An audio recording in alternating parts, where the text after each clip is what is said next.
So again, we're in my loaner 2021 BMW 530, which I guess I have a little bit of a series going on, which is here are the cars in the configuration that most people would actually buy them. So, you have the M5, the M550, and those are really exciting. That's what most reviewers are going to get. But generally, when you're on the road, what you will see is this format: the 530 and the 540. And you get basically, you get the interior treatment, the nice soft seats, you get a lot of everything. And of course, with the current BMW design, as I'm showing the interior here, you get this particular look. Interior lighting effects that can be changed. You get the standard software package. You get the same dash. You get all these things here. Now this one is a 530, so it's not too complete optioned out. Like, I noticed that it doesn't have a lot of the driving aids and stuff like that, which I guess is part of the executive or the parking assistance package. But outside of that, it is what it is.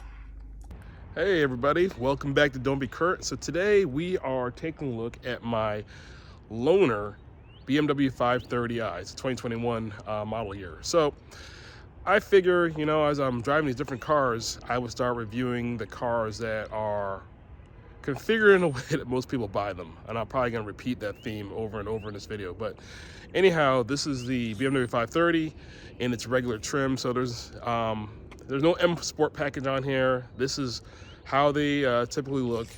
And I'm going to just kind of take you guys around and tell you about it and what I think about this as a nominal family car. So of course, as you can see, I got this car from my local BMW dealer who's servicing my 2019 BMW X3 Auto House. And great dealership. If you're looking for a BMW in the St. Louis area, or even you're not, I definitely recommend them. The services there is top notch. Salespeople are great. Service department has done me well, even with all the BMWs brought. And I've brought them some crusty ones, like my old 2001 330i, that they serviced and did what they had to do to it. So here I'm just kind of walking around this 2021 530 and kind of giving a look around it. As I mentioned earlier, this is not the M Sport package, so this is traditionally how it would look in its normal form. So chromed out grille, chrome accents here and there. It's an attractive car, I think, and it's not as design forward. I think BMW has typically been conservative with the 5 Series. You could say what you want about the Bengal era E60 5 Series, but outside of that one, they've all been pretty conservative in terms of their looks. So this BMW, being a 530, sports a 2-liter turbocharged 4-cylinder engine, which is about 248 horsepower, 250 foot-pounds of torque or so. It's mated to the standard 8-speed ZF transmission.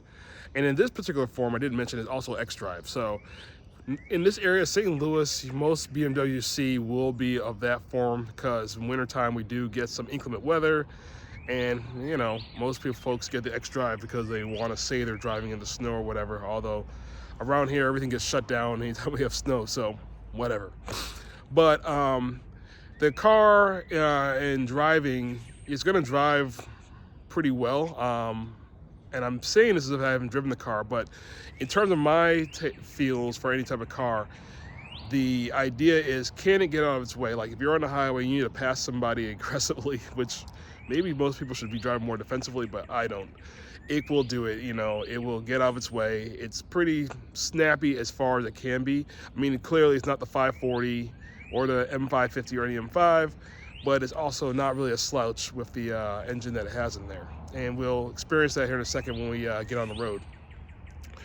The cost of this car, looks like the base price of this is about $52,000. I'm not quite sure of this one exactly. I don't have a sticker for it because it's a loaner. And of course, it's being 2021 and 32,000 miles on it, I'm fairly certain once they turn this car over, it's not going to sell for that much. I'd be amazed if it sold for more than 40 grand. So back in the interior, The infotainment system here is pretty much the standard BMW iDrive 8 dot something, I think. I'm not sure the exact version.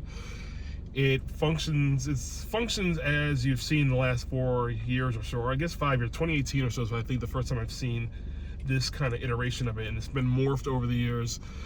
This does wireless CarPlay. I'm not quite sure if they do Android Auto yet in here. Somebody please comment if they do. I don't have any Android devices to test.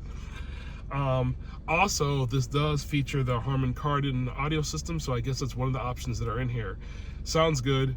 It's not amazing, but it's also not trash. I shouldn't say not amazing, it's pretty good.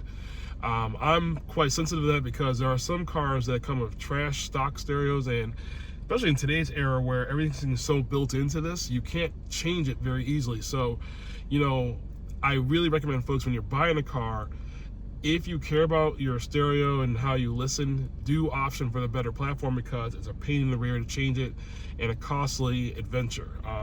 No shade to the people who do aftermarket stereos on these type of cars, but it's not as easy as back in the day where you could change the head unit, change some speakers and stuff like that. Everything's so integrated now that it's not a simple thing to do.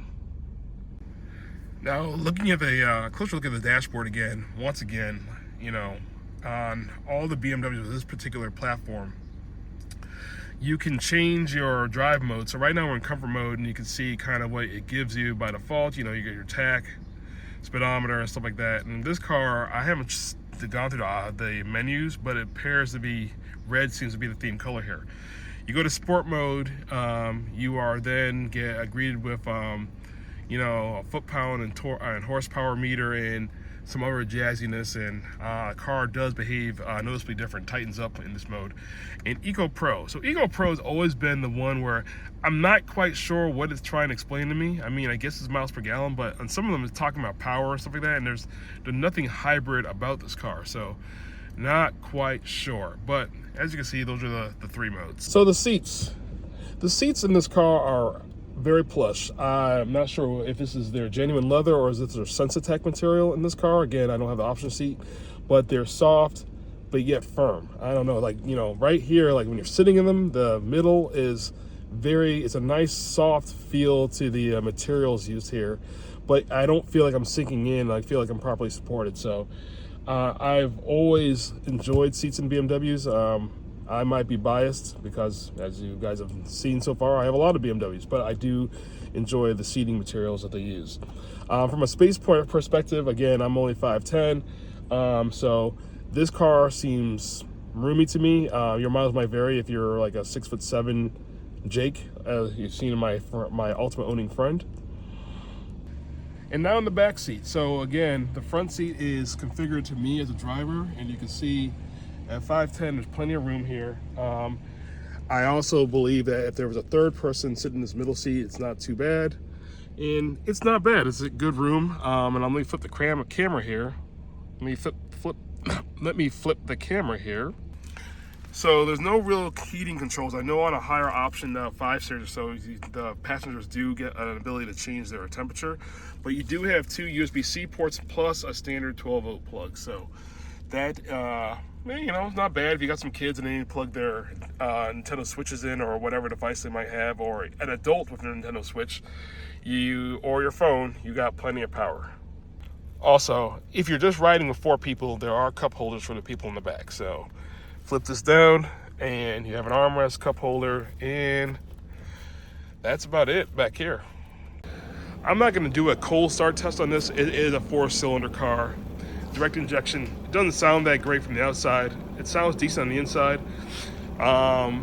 Again, also too, LED lights, you've seen these. I mean, this car is not like it's a new car, but my point of kind of talking about this car is for folks looking for a family car.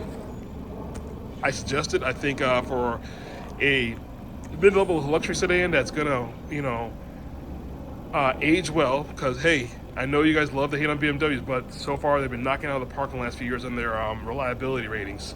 And I also say if Toyota's using this engine that's in this car and this 8-speed transmission, then they must know something. So I think you can buy a car like this and enjoy it. And if you're not comfortable with BMWs, definitely this is a good lease option. Oh, one quick thing. So here are the things you can adjust in the car. So when you're in sport mode, as I was suggesting, steering kind of stiffens up. Your engine is a little more responsive and the transmission shifts a little differently. So that's basically it. Now on the other models, you'll get some things when you go in sport mode where suspension will stiffen up and other things like that, but in this base 530 xDrive configuration, this is what you get. So like I said, driving this car, oh yeah, sorry, I totally forgot. It does have a heads-up display. As you can probably see flickering a little bit in this video. So driving the car, it's a really responsive feel. Again, I seriously hate CVTs and how they're implemented, because it just feels like there's a lag between you're depressing the pedal and what the car actually does. But this transmission plus engine combination does a great job. So driving the car, if you want to see a little bit of acceleration, you see, it'll go. I mean, again, within reason. 4-cylinder turbo, it's good enough. This is what I believe is bare minimum for driving in a way that I think you can get out of jams if you want to drive slow, drive fast, do what you want to do. So I almost forgot to talk about the quality. So, you know, it has a wood trim. I believe this is actually really wood. And of course, you know, I've talked about acceleration. Can the car get out of its way? It does have the braking that you would expect out of a BMW, so it will stop on a dime. Okay, so one thing, driving a BMW or a lot of our luxury cars, it does require premium gas. So you can take that into your budget when you're looking for a family car. I seem to think it's a negligible cost difference, but your miles might vary. No pun intended. So anyways, folks, thanks for tuning in. This has been, again, a 2021 BMW 530 xDrive. And, you know, I believe this is a great family car, so we'll leave it at that. Anyways, y'all, thank you for watching. Please subscribe if you haven't. Please tune in again. I'll be reviewing more of these things as I come across a lot of interesting cars. And getting back to my car projects, the Mini Cooper, we're still looking for some parts to get moving on it. And that will be it, guys. Catch y'all later.